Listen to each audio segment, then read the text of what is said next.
Então, boa noite a todos novamente, né? Vamos começar nosso estudo hoje.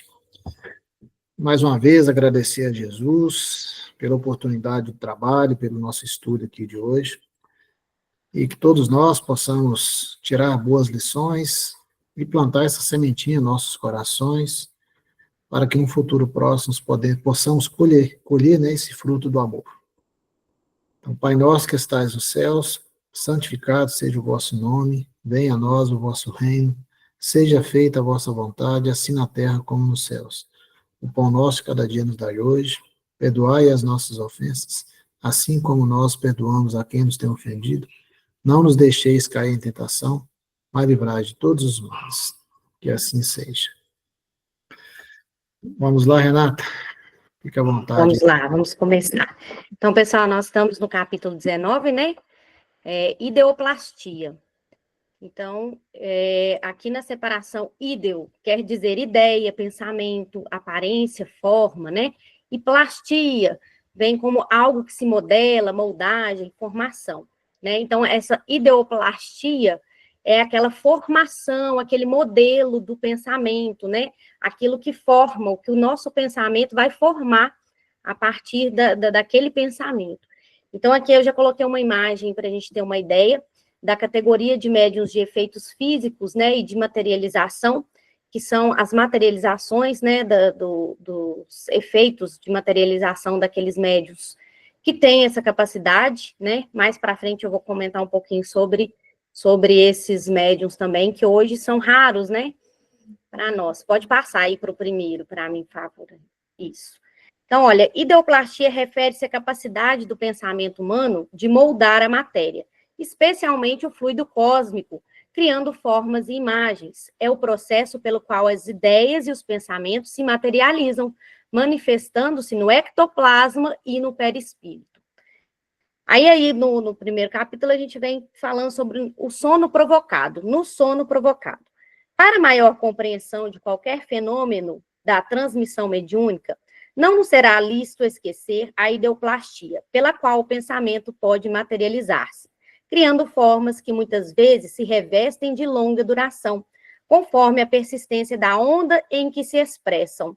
Então, nosso pensamento é um circuito elétrico, né, eletromagnético, que ele pode plasmar-se. Então, aqueles pensamentos, eles podem plasmar-se através do ectoplasma, né? Então, o médium que tem essa capacidade, ele consegue, ali, através do pensamento dele e da ajuda espiritual que está ali, a fazer com que esse pensamento se torne, né, se materialize naquele momento. A duração vai depender, né, do que é que o espírito está querendo transmitir através dessa materialização.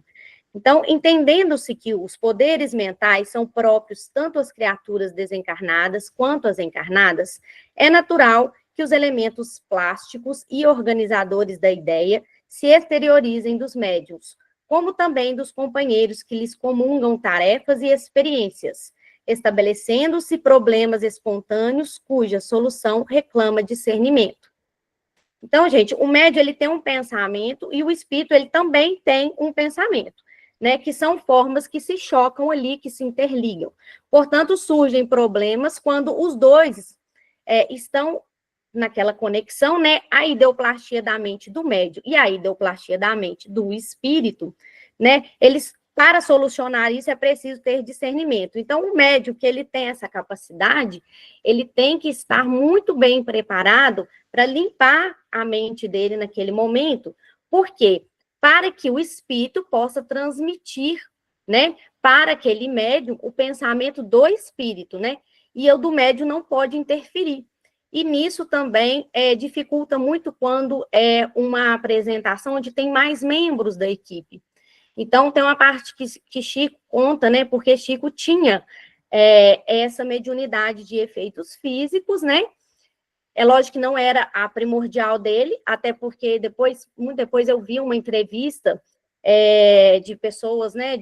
Acho que do sobrinho dele, inclusive falando que ele, quando perguntado a ele o porquê é tão raro esse tipo de mediunidade, né, de materialização de efeitos físicos, ele falou o seguinte, que à medida que as pessoas vão evoluindo, né, que a gente vai evoluindo, a mediunidade também vai evoluindo, então vai ficando mais sutil, né? Então, hoje em dia, aquela mediunidade mais intuitiva, né? Ela é muito mais presente, a psicografia, a intuitiva, do que a própria de materialização, que é uma mediunidade muito difícil, que exige muito do médium, do comprometimento dele, das energias dele, do pensamento dele, tá em dia, tá focado, moralmente tá aí bem educado moralmente, para que ele consiga. Porque numa reunião dessas é tão difícil a interferência que qualquer um dos membros da equipe que estiverem lá pode passar através do pensamento,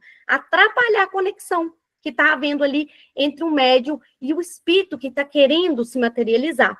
Então, o Chico contava que quando ele ia fazer esse tipo de apresentação, ele ficava olhando sempre para o chão, né, para ele poder concentrar, porque a mente dos que estavam ali presentes ficava: tomara que venha meu filho, tomara que venha meu filho, o outro, tomara que venha meu pai, tomara que venha... E aí aquilo interferia naquela comunicação. Mais para frente a gente vai ver mais também sobre essa interferência aí na hora da materialização em si. Pode passar para nós, Aline, por favor. Ô, Renato, só para a gente não perder o seguinte, não é que esses médios não existem. Na realidade é o seguinte, o objetivo no passado, como nós ainda estávamos numa situação como o irmão Tomé, então ver para crer. Então havia necessidade de se ver, de materializar. Eu mesmo tive a oportunidade de participar de reuniões de materialização, tá? E só que hoje é o seguinte, o ectoplasma e outras energias mais, elas hoje elas são usadas pela espiritualidade para outros tratamentos. Então, por exemplo, você pega nas próprias reuniões de desobsessão ou pronto-socorro, onde essa energia é retirada dos médiuns para a recuperação de tecidos, para a recomposição celular, e, enfim, o objetivo é que foi modificado. Pra você ter uma ideia, normalmente todas as casas espíritas, nós temos um quantitativo muito grande de médiuns de ectoplasmia. Eles não sabem, a maioria não sabe. Por quê? Sim. Mas o dia a dia deles é mais confuso, é mais complexo, eles são mais elétricos, é só observar. É só Eu descobri que eu tinha mediunidade de efeitos físicos assim, por acaso, né? Porque, assim, eu sempre tive uma grande intuição da psicografia. Então, eu sempre fui muito de escrever. E aí, eu comecei a perceber, curiosidade, né? Quando eu era mais jovem. E depois, quando eu fui para uma casa espírita mesmo, que eu comecei a fazer a prática e tal, e vi que realmente eu tenho uma facilidade muito grande da psicografia. Mas até então, era só isso. Só que eu sempre tive... momentos na minha vida, desde criança, de televisão desligar sozinha, luz acender, muito barulho. E aí, depois, com o estudo, obviamente, né, eu descobri dessa mediunidade efeito, mas até então, a gente pode pensar que até 1 metro de distância pode ser qualquer um, pode ser até o vizinho, que dá a condição ali, né? Então, eu nunca falei, não é comigo. Até um dia que eu fui fazer uma visita junto com a minha amiga, que é médium, não sei se ela entrou, ela estava para entrar, a Maria José, que é a médium da nossa casa aqui, e ela é psicofônica e tudo mais, ela é clarividente, e a gente foi passear, a gente foi fazer uma visita, na verdade, a gente estava fazendo uma visita para uma moça que estava com câncer, e a gente acompanhou ela até os últimos dias de vida dela, sabe? E a gente foi para visitar, e a gente sempre fazia oração antes no carro, antes de entrar para a casa da moça. E nesse dia, a minha amiga levou um tapa no rosto, muito forte, e eu levei um susto, porque ela deu um grito. E eu falei, meu Deus, o que aconteceu? E ela falou assim, um espírito me bateu. E eu falei assim, mas como? Não tinha acontecido. A gente assustou, meu Deus, o que aconteceu? E ela falou, eles acabaram de permitir para que descobrissem que você é uma médium de efeito físico, e você permitiu com que esse espírito me desse um tapa. Porque aí, quando eu vi que ela mediunizou, eu comecei a conversar com aquele espírito, acalmar ele e tal. E ele, com raiva, deu um tapa no rosto dela e ela sentiu. E eu fiquei muito assustada com aquela coisa, depois a gente foi vendo como é que a gente ia fazer para dar uma acalmada naquilo ali, sabe?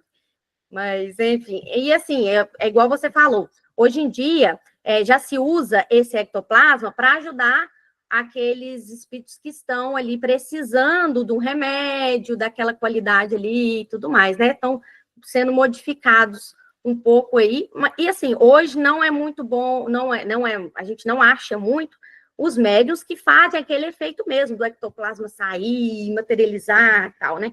Ainda se acha, mas não é com tanta frequência, né? Porque é muito difícil.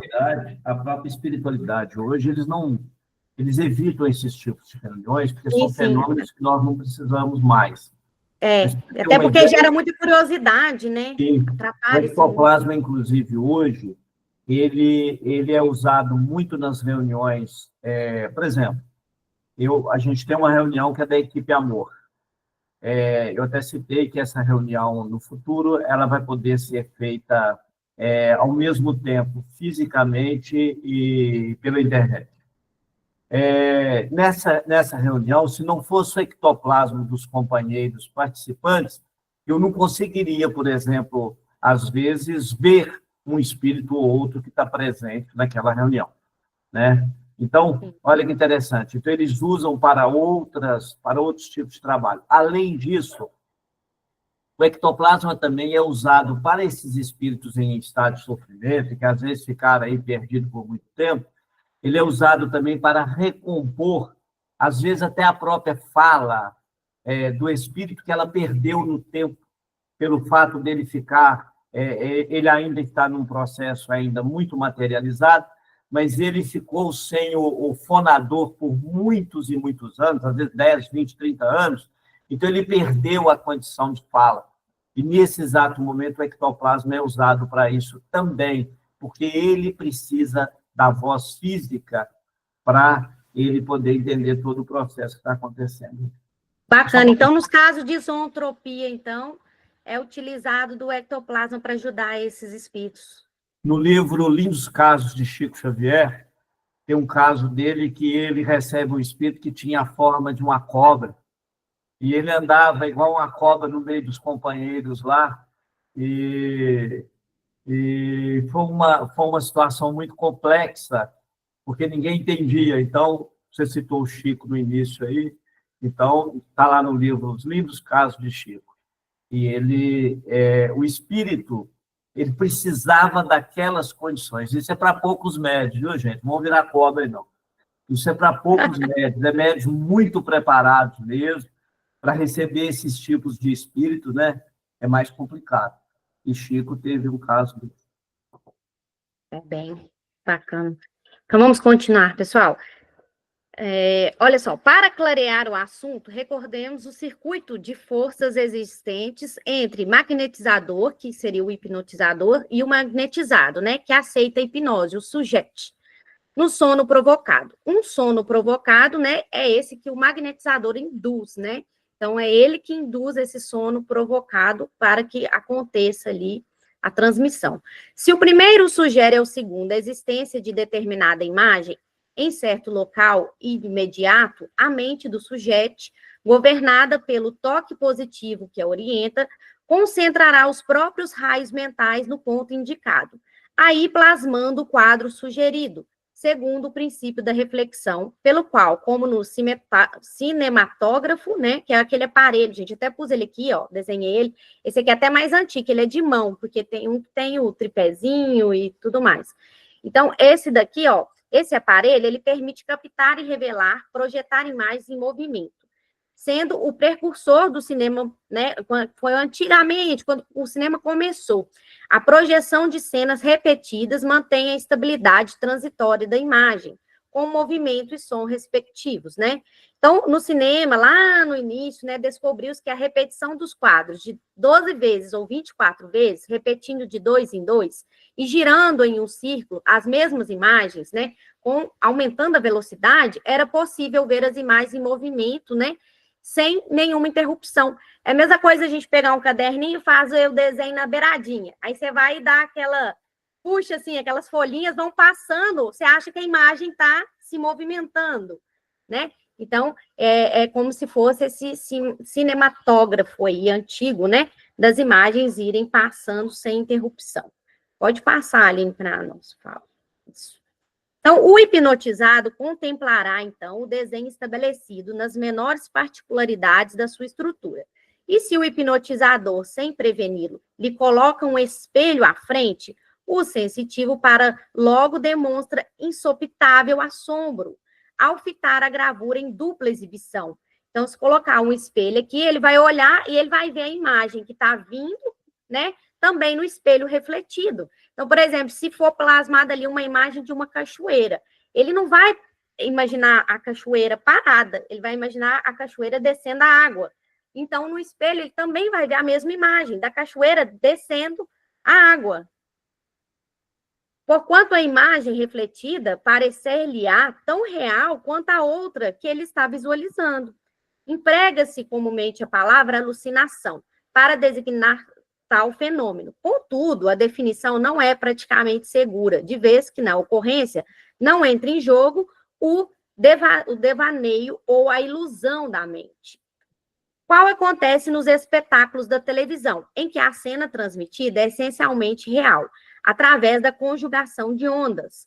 O quadro entretecido pela mente do magnetizado ao influxo do magnetizador é fundamentalmente verdadeiro, segundo análogo princípio, porque, fazendo convergir em certa região as oscilações do próprio espírito, o hipnotizado cria a gravura sugerida, imprimindo-lhe vitalidade correspondente, à força da percussão sutil, pela qual a tela se estrutura. Então, a tela mental, gente, ela é muito maleável e reproduz as ações sugeridas, né?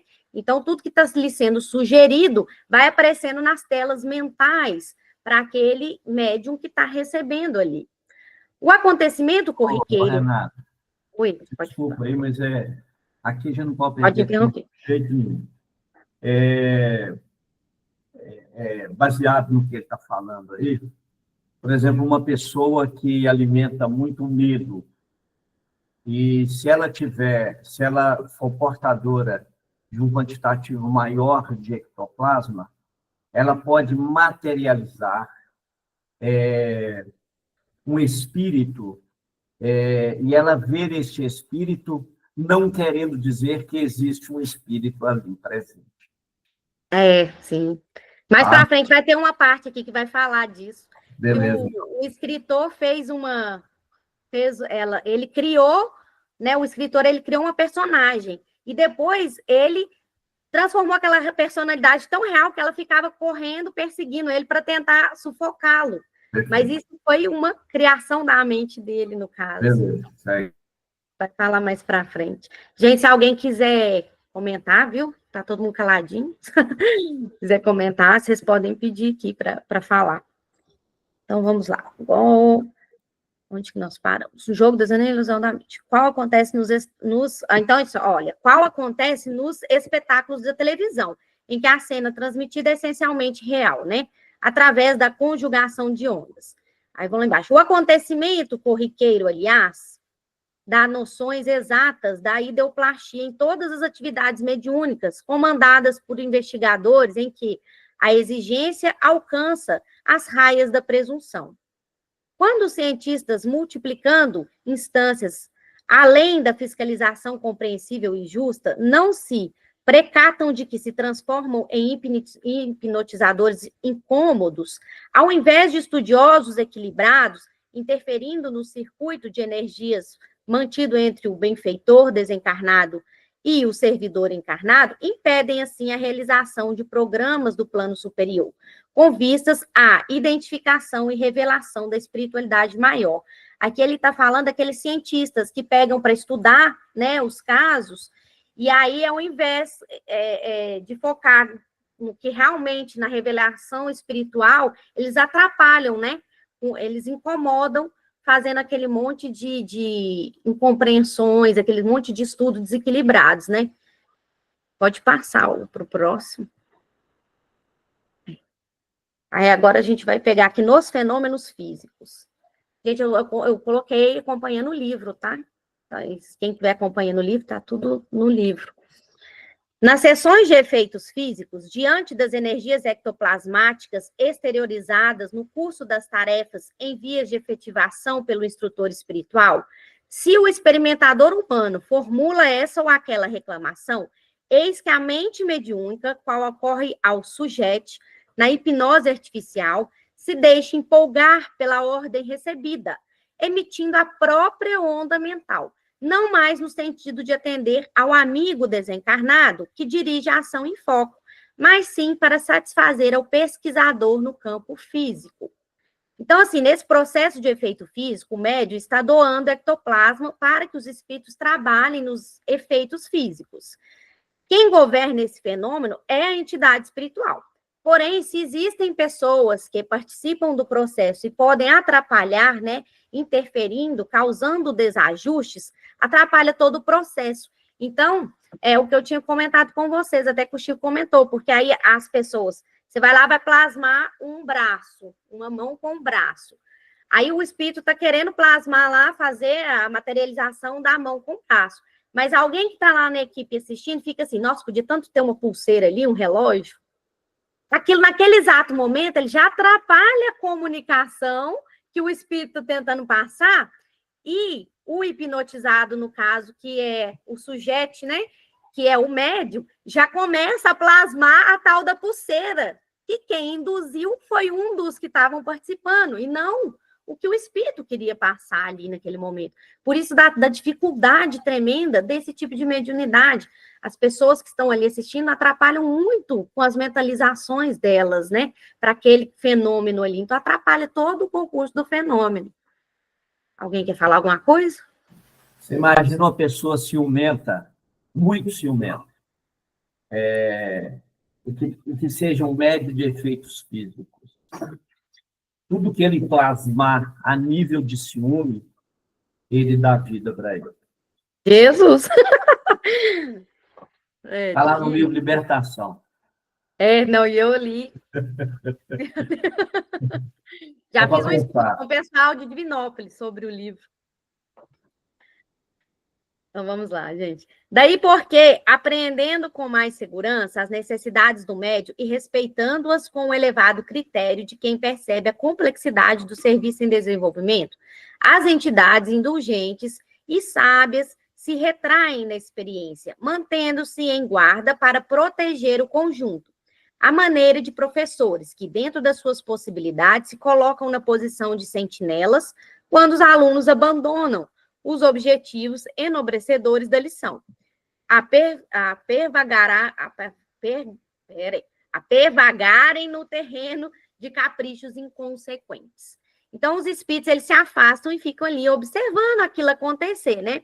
E por isso é tão difícil dessas reuniões acontecerem, porque as ordens mentais dos encarnados atrapalham na própria ação ali do espírito com o sujeito que é o médium naquela ocasião. Pode passar para frente. Agora nós vamos ver as interferências ideoplásticas. Mentalizemos o orientador desencarnado numa sessão de ectoplasmia regularmente controlada. Quando esteja constituindo a forma de um braço, foi o que eu contei para vocês, um braço com os recursos exteriorizados do médium, a planejar maior desdobramento do trabalho em curso, se no mesmo instante o experimentador terrestre, tocando a forma tangível, solicita, por exemplo, uma pulseira, quer uma pulseira no braço, de imediato, a mente do médium recolhe o impacto da determinação e, em vez de prosseguir sobre o controle benevolente do operador desencarnado, passa a obedecer ao investigador humano, centralizando de modo inconveniente a própria onda mental induzida sobre o braço já parcialmente materializado, aí plasmando a pulseira nas condições reclamadas. Surgida a interferência, o serviço da esfera espiritual sofre enorme dificuldade de ação, diminuindo-se o proveito da Assembleia encarnada. E na mesma pauta, requerimentos fúteis e pedidos desordenados dos circunstantes provocam ocorrências ideoplásticas de manifesta incongruência, baixando o teor das manifestações, por viciarem a mente mediúnica. Então, a mente fica ali viciada, né? Querendo colocar cada vez mais coisas e acaba que o efeito do próprio espírito que está querendo passar, ele é bloqueado, né? baixando o teor das manifestações por viciarem a mente mediúnica, ligando-a à influência de agentes inferiores, que não raro passam a atuar com manifesto desprestígio dos projetos de sublimação, a princípio acalentados pelo conjunto de pessoas irmanadas para o intercâmbio, né? Então, é como se a gente também, isso aí a gente vê muito nas próprias palestras, né? Você está lá fazendo uma palestra, se dirigindo, e aí pessoas começam a conversar, atender telefone. Neste momento, já há uma ruptura ali. Por quê? Porque o próprio palestrante ele está recebendo quadros mentais de ajuda espiritual para que aquela palestra esteja sendo preparada, feita ali, né? Com a ajuda espiritual. E quando a pessoa, o palestrante, no caso, está falando e ele é interrompido, né? Qualquer concurso de interrupção já desconecta, né? Já atrapalha aquela performance, tudo aquilo que estava sendo preparado. Então, isso eu acho, assim, muito difícil da gente falar, né? Porque as pessoas ficam achando, ela tá mandando a gente não pode fazer nada, tem que ficar só prestando atenção, mas as pessoas têm que ter essa consciência, né? De quando a gente vai fazer uma palestra, quando a gente vai ouvir uma palestra, a gente tem que ir lembrando, né? Vamos desligar os telefones, vamos ficar em silêncio, sem conversinha, sem buchicho, para não atrapalhar o palestrante naquele momento. Porque muitas pessoas também não veem, né? O que está acontecendo na forma espiritual, todo aquele preparo, né? A espiritualidade toda ajudando, mandando aquelas formas, plasmando aqueles quadros, no momento ali para acalmar aquele palestrante, para ele estar seguindo aquele roteiro todo ali. Então, assim, é uma coisa que atrapalha bastante, e aí a gente está vendo que é uma coisa, como a mente é algo muito sutil, né? Qualquer coisinha já corta ali a finalidade, né, daquele processo que está acontecendo. Alguém quer falar alguma coisa para contribuir? A Fernanda levantou a mão. Eu fiquei numa dúvida aqui, porque, por exemplo, no Maria Francisca, a nossa reunião não tem mesa, né? Então, cada manifestação ocorre, às vezes, muito distante uma da outra. Então, não tem, a gente nem ouve. As mais próximas, a gente acaba ouvindo. No caso, por exemplo, eu participo de outra reunião que ainda se faz a utilização da mesa. Então, as manifestações são muito próximas, né? A gente ouve o outro irmão manifestando. Eu observo que muitas vezes, porque eu participo de uma como auxiliar e da outra efetiva, né? Então, na outra eu estou só como só vendo, né, o que ocorre. Que quando uma pessoa tem uma manifestação, está numa floresta, todas as outras, a sensação que causa é que ocorre essa indução, porque as próximas manifestações se dão sobre a mesma coisa. Eu fico na dúvida se o grupo que veio a ser assistido pertence a essa circunstância que um dos médiuns disse, né, um local, um acidente, uma coisa desse aspecto, ou se ocorre essa indução no grupo todo, porque isso ocorre com um número significativo frequente, né? O primeiro falou que estava em tal lugar, aí o outro fala que está nesse mesmo lugar, o outro fala que está no mesmo lugar. A sensação que causa é que foi uma indução e que não é a realidade dos demais que estão vindo ser assistidos. Então, eu queria tirar essa dúvida. Assim, que os meus estudos que eu saiba, a gente sofre muita interferência, e assim, o que realmente é dito espiritualmente para nós, a gente só consegue absorver ali 10%. O restante é todo uma indução mesmo do próprio médium, das pessoas que estão assistindo, mas eu acho que o Vicente vai poder falar melhor aí para nós sobre esse assunto, porque eu sei de estudos mesmo, que realmente tem muita coisa que a gente mesmo sugere para estar acontecendo. Não que nada que esteja ali é real e que esteja acontecendo, que estão vindo espíritos daquela forma. E também tem o caso, assim, que, por exemplo, quando a gente vai atender, o dialogador vai atender um espírito, então aquele espírito ele tem um problema ali principal, né? Então, por exemplo, ele está acidentado, ele não está sozinho. Eles pegam vários, são conectados, vários que estão naquela mesma situação precisando ouvir aquilo. Então, não é só um que está ali, são vários. Então, aquele assunto não vai atingir, a gente não vai conseguir só dialogar com aquele espírito que está vindo. Outros que estão conectados energeticamente pelas mesmas situações também estão sendo ajudados. Então, são grupos conectados na hora. Então, você está atendendo vários ali ao mesmo tempo. Então, tem essa função também de que você está ali, você está agregando, neste assunto, você está ajudando vários, e tem também das interferências, que a gente tem muito das interferências. É tanto que como é que fala? Me fugiu a palavra aqui, quando o médium tem... Fala aí, Vicente. Animismo. O animismo é quase 90%. Então, assim, por isso que o médium tem que estar muito preparado, desligar a mente, porque o animismo vem mesmo ali, né? Pode falar para nós, vocês têm mais experiência aí. Explicando. Ó, eu tenho aprendido que não é o fato de ter 10, 20, 30 ou 40 anos de espiritismo que você vai saber mais do que qualquer pessoa e tal.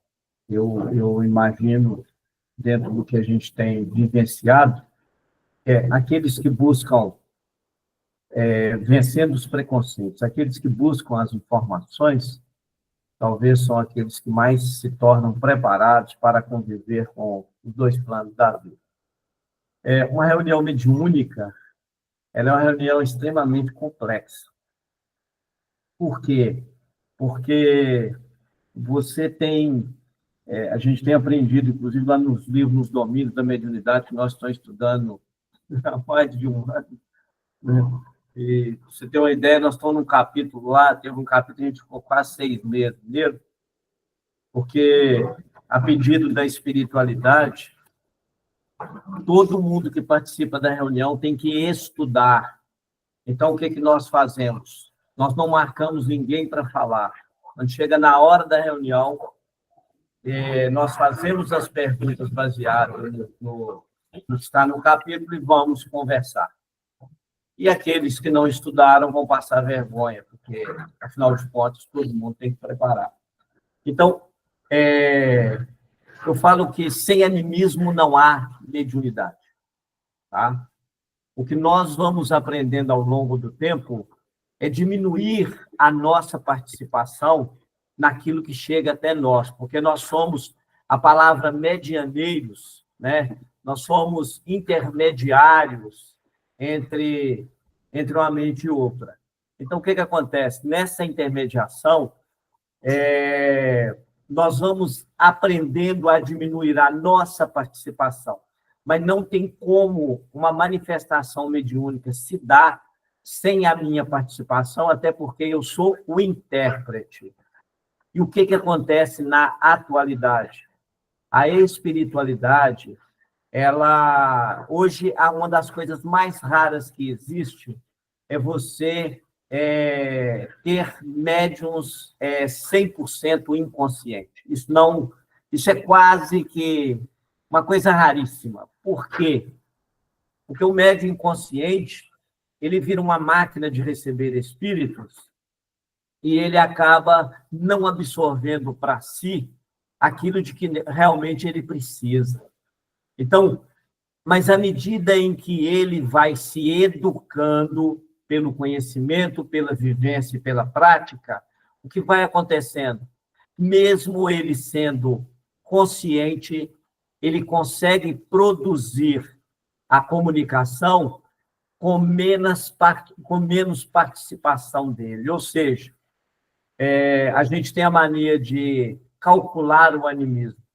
O ideal do animismo numa comunicação mediúnica, o ideal é que ele chegue apenas a 20% do que vem do espírito para nós. E a nossa interpretação ela tem que ser no mínimo 80%. A grande maioria dos médiuns bons, eu tenho observado na nossa casa, por exemplo, nas reuniões mediúnicas, que a grande maioria dos médiuns estão acima de 40%. E isso me deixa muito feliz, porque a mediunidade, a gente tem o costume de dizer que a mediunidade é o doutrinador, o médium, o espírito e o mentor. Então, são 4 elementos além da corrente.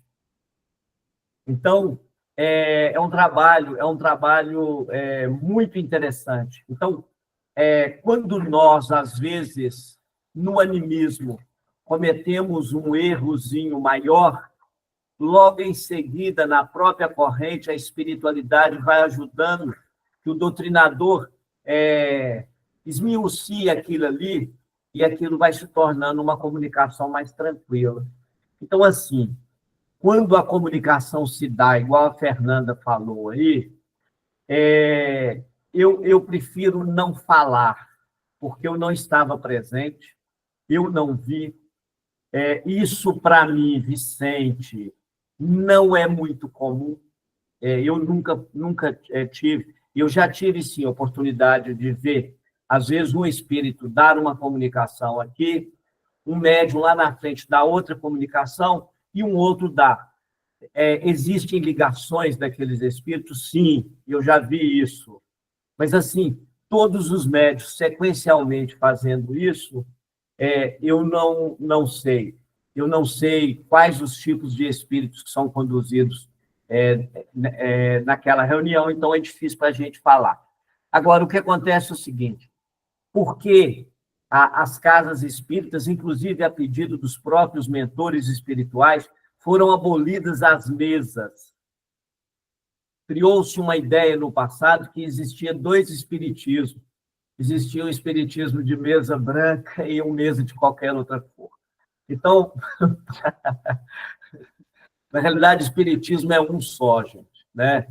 O espiritualismo, isso não que eu tenha qualquer preconceito contra as demais doutrinas, nada disso, cada um segue o que acha que é melhor, mas o espiritismo ele tem bases bem definidas. Então, a ideia é realmente, olha para você ver, lá na nossa casa nós tínhamos uma mesa, e uma mesa muito grande, e ela era tão grande que quando a gente mudou da casa, ela não teve como ir, porque ela era grande demais, e ela não passava na porta. Então, eu lembro que já há muito tempo a espiritualidade vinha pedindo, vamos acabar com a mesa, por quê? Cria-se uma ideia de que quem está sentado naquela mesa é especial, e, na realidade, não tem ninguém especial numa reunião mediúnica, todos nós somos importantes, ninguém é melhor do que ninguém. Então, eu acho que foi um dos maiores ganhos que a gente teve lá no Maria Francisca, foi acabar com a mesa.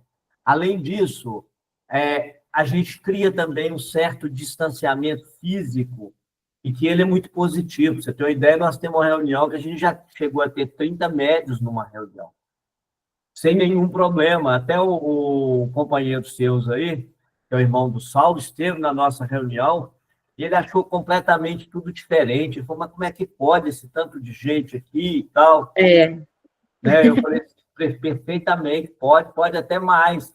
Agora, é uma reunião que tem uma...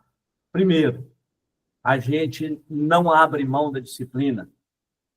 E todo mundo me conhece, eu sou um cara extremamente manso, mas falou que é para a reunião mediúnica, da qual eu estou participando, principalmente na direção, eu vou cobrar mesmo de todo mundo, porque a gente não está ali para brincar, nós não estamos ali para trocar beijinho, a gente está ali para servir de instrumento para ajudar os espíritos a saírem da posição que eles se colocaram. Então, assim, isso independe de quantidade de pessoas, isso depende mais da disciplina que se tem.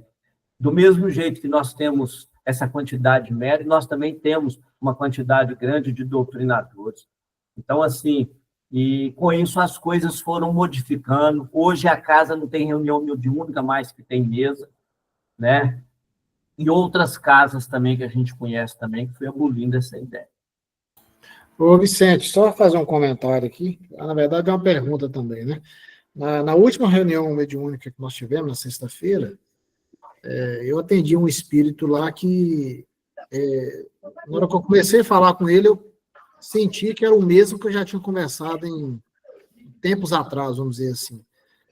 E ele falava que tinha lá colocado um presentinho para algumas pessoas ali da reunião. Esse presentinho é alguma coisa ruim, né, para poder prejudicar e tudo mais. E ele falava que entrava e saía da reunião na hora que ele queria, tanto é que estava de volta de novo. Como é que funciona essa questão desses espíritos assim que estão ainda persistindo no erro? A espiritualidade permite ele entrar na reunião para que ele ainda continue... Nós estamos acabando de falar de ideoplastia. É por isso que eu estou bom você perguntando. lembrar disso. Porque você lembra daquelas pessoas que adoram dar presentinhos? Sei. Então, é o seguinte, isso pode acontecer, ele aproveita que ele está num ambiente propício, onde você tem ali um certo quantitativo de ectoplasma à disposição dele, e ele pode mentalmente achar que está dando presente para um ou outro. O fato dele dizer que ele sai e volta quando ele quer, na realidade é uma interpretação. Por quê? Porque as casas espíritas bem dirigidas, elas não são o espaço físico que a gente vê. Elas têm muito mais do que os nossos olhos veem, né? E então, o que acontece? Às vezes o espírito sai dali, por exemplo, igual a gente já citou, por exemplo, ele pode ir numa praça que tem ali em cima, ele pode ir numa quadra, e na visão dele ele está saindo para onde ele quer. E, na realidade, não funciona isso, né? Não é dessa maneira. Diz os espíritos, é o seguinte, as portas dos centros de tratamento, elas são sempre abertas para a pessoa sair e ir embora, mas não para entrar, porque para entrar só entra a convite.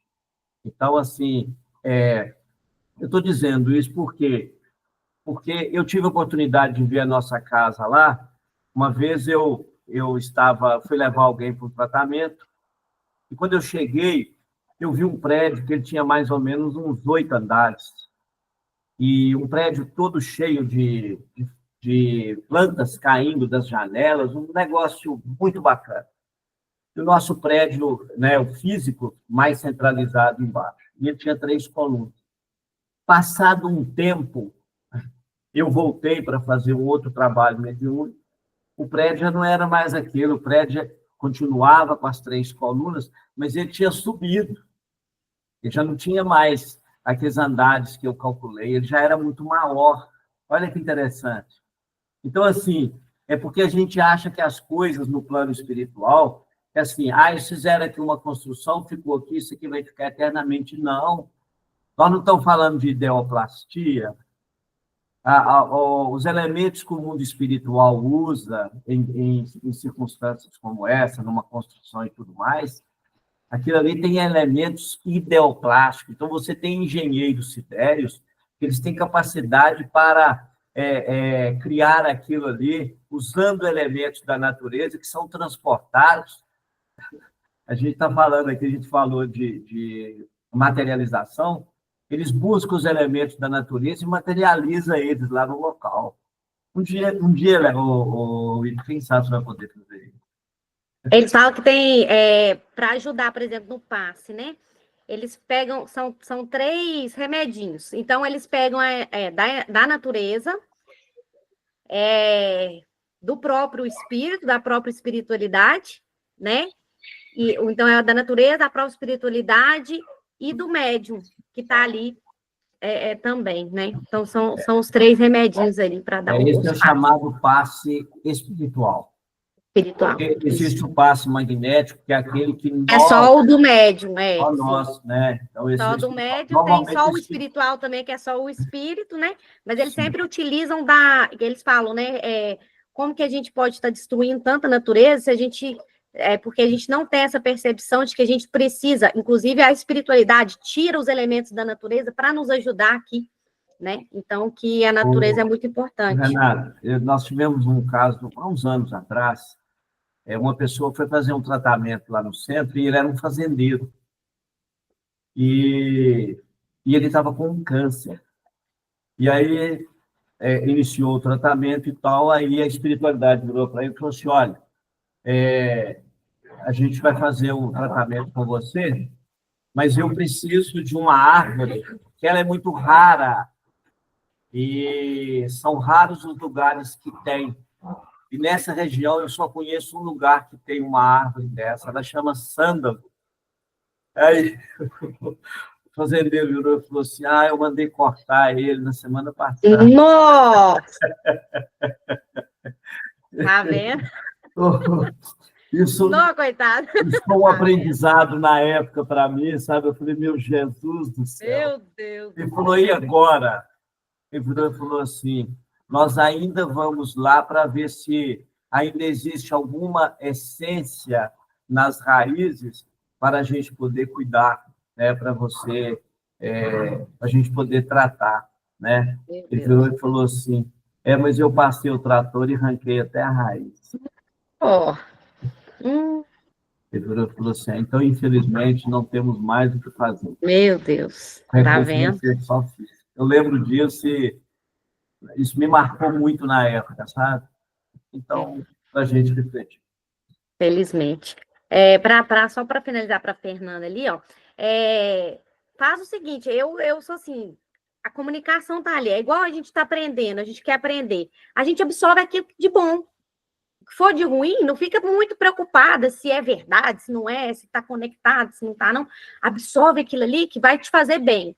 Aquilo ali eu achei interessante, aquilo ali vai me fazer crescer, aquilo ali é interessante. Então, aquilo ali é o que você vai absorver, né? Então, as comunicações muito é isso, a gente absorve muito aquilo que a gente vê que está nos trazendo informações, que está nos aliviando, que está nos confortando, né? O que não é, o que vai te trazer é curiosidade, é dúvidas, larga para lá, né? A gente absorve só aquela parte interessante. A comunicação tem que chegar para nós como um estudo. Isso. Nós temos que extrair dela algo de positivo, porque se o Espírito está falando e nós estamos ouvindo, nós temos que extrair alguma coisa do que o Espírito fala, do que o doutrinador está falando. Então, de tudo nós temos que tirar uma lição positiva. Porque é um trabalho mais para nós que estamos Sim. ali do que para eles mesmo. A gente está ali aprendendo, né? Perfeitamente. É porque a gente tem uma mania de achar que nós somos doutrinadores. Quem somos nós para doutrinar qualquer pessoa que seja? Nós somos ali auxiliares da espiritualidade, né, que estamos concorrendo para que alguém desperte para uma realidade, né? Mas nada de doutrinação, porque nós não temos capacidade de doutrinar. Já até mudou, né? Agora virou dialogação, já não é mais doutrinação, para a gente parar de achar que a gente está indo lá dando uma aula para os espíritos. Pelo contrário, nós estamos ali para aprender com eles e a experiência deles, né?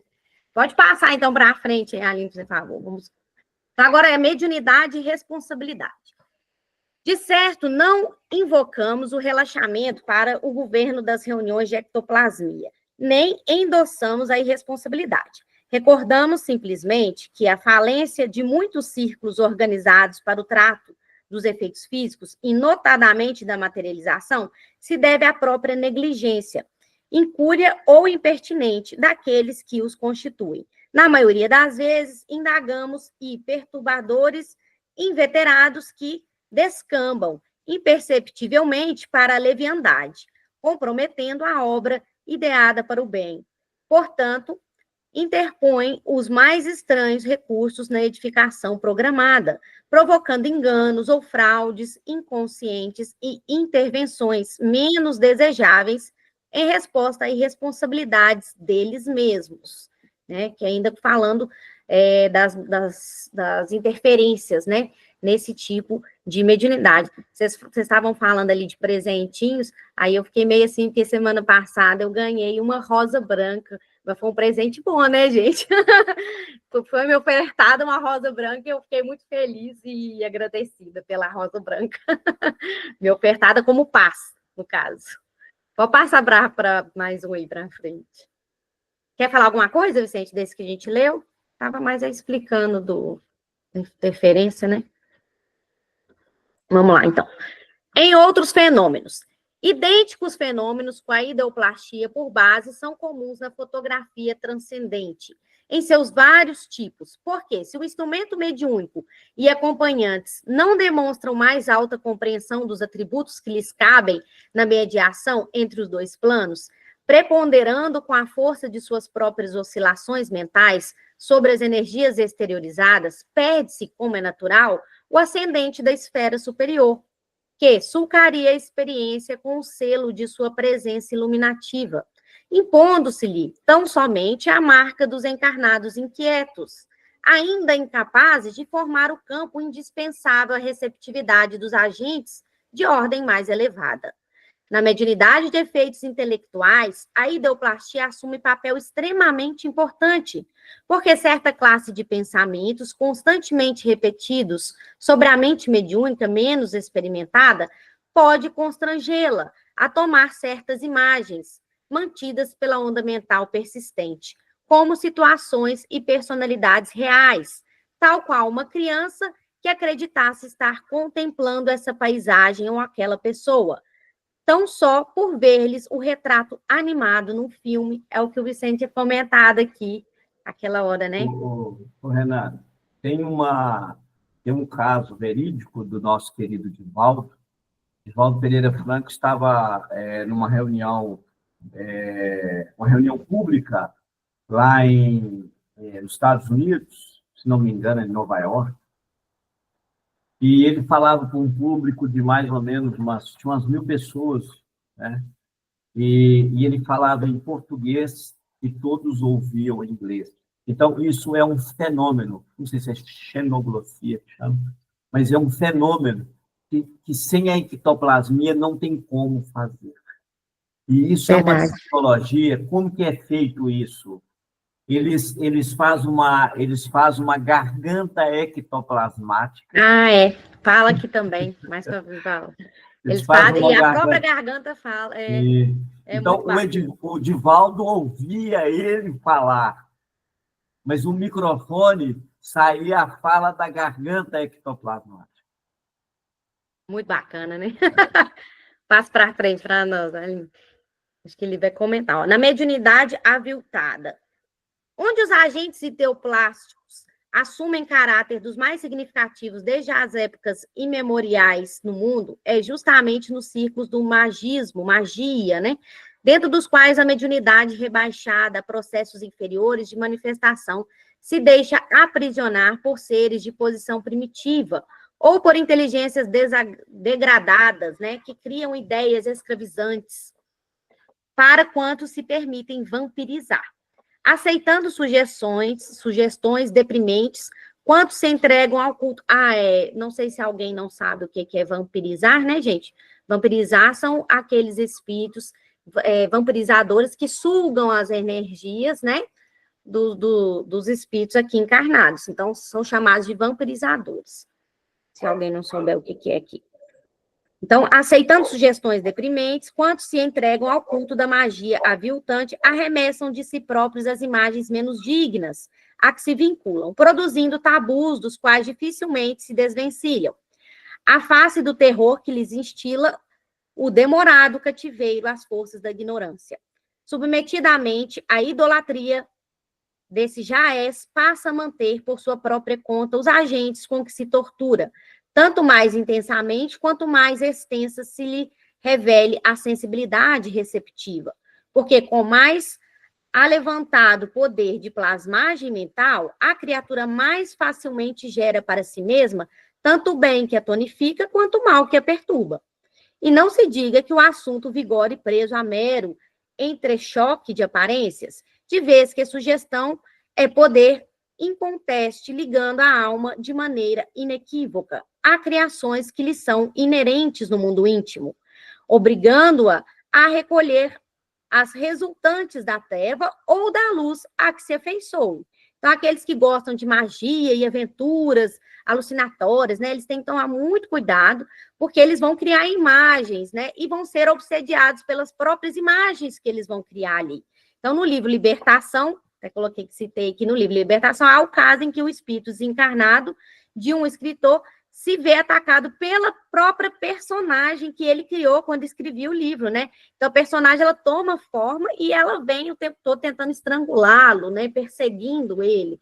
Então, aí mostra como que a gente pode também, né? A todos, né? Agir com a sua mediunidade ou no bem ou para o mal, né? Então, o porquê da dificuldade, porque precisa-se tanto do estudo, da compreensão, né? E da elevação moral para que se faça um trabalho desse, porque pode ser muito prejudicial para o próprio médium, que não é uma pessoa regrada, que não é uma pessoa estudiosa, que não é uma pessoa que está ali vendo a responsabilidade daquele trabalho que está fazendo ali, né?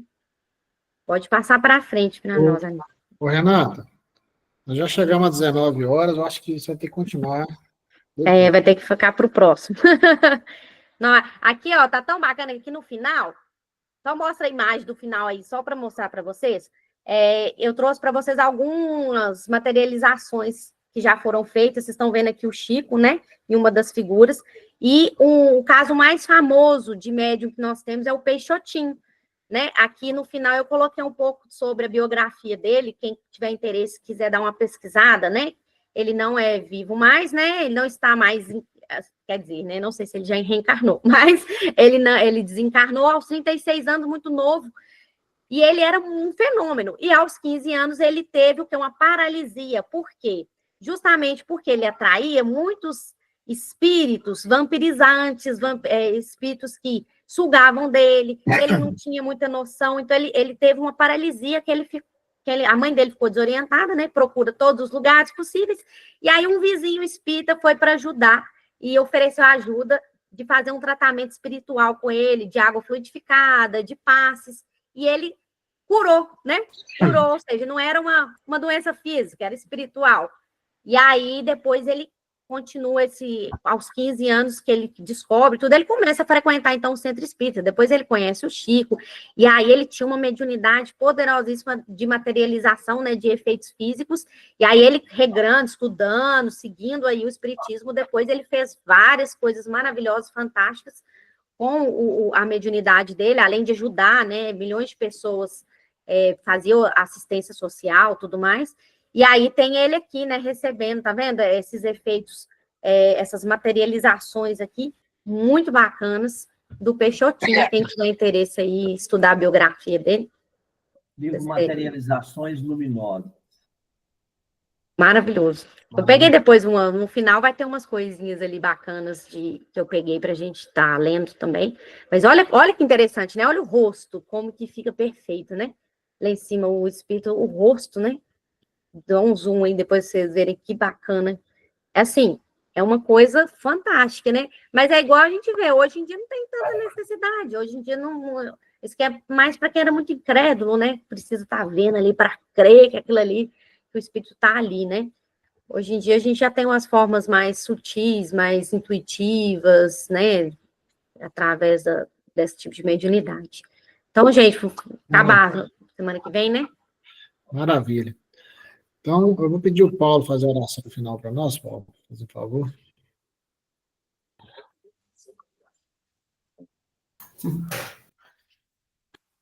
Então, meus queridos irmãos, vamos agradecer ao nosso Senhor Jesus Cristo pela oportunidade do nosso encontro, pelas bênçãos do estudo, que nos esclarece e nos orienta para que nós possamos viver com mais equilíbrio, que a bondade do Senhor habite os nossos corações e que possamos, Jesus, caminhar juntos, unidos pelo mesmo propósito, nos mesmos ideais, com desejo sincero e com humildade, Senhor, para reconhecer a nossa pequenez diante de tanta grandeza, que possamos nos tornar instrumentos, Senhor, mais úteis no trabalho da Tua seara.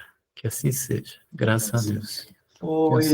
Eu sugeriria, eu acho que o que a Renata tem para falar agora aqui no final, a matéria não é tão grande, né, Renata? Eu acho que seria bom se a gente já pudesse escolher alguém para falar sobre psicometria, porque esse assunto é um assunto muito, muito bacana, né? Inclusive vai poder citar aí o Velho Testamento. Eu acho que vai ser muito legal. E é um assunto que precisa realmente de muito estudo. Então, acho que a gente poderia já definir, cadê o povo? Cadê as outras 9 pessoas? Aqui para mim está parecendo 17, ó. Tem 17 pessoas, Vicente. Se você clicar nos bonequinhos aí, você vai ver o nome aí. Aqui 9 é que não está aparecendo. Aqui, mas se você clicar nos bonequinhos aí, você vai ver o nome aí. O bonequinho é 17, ó. Nossa, muita gente. Tem a Amanda. Aqui para te ajudar, Vicente. Nas Grazi, Valéria, Amanda, Hudson, Érica, Andréia, Mauro, e acho que o restante que dá para ver. Não, tem aqui, ó, eu vou falar de quem está aqui. Você já falou, vou repetir de novo, né?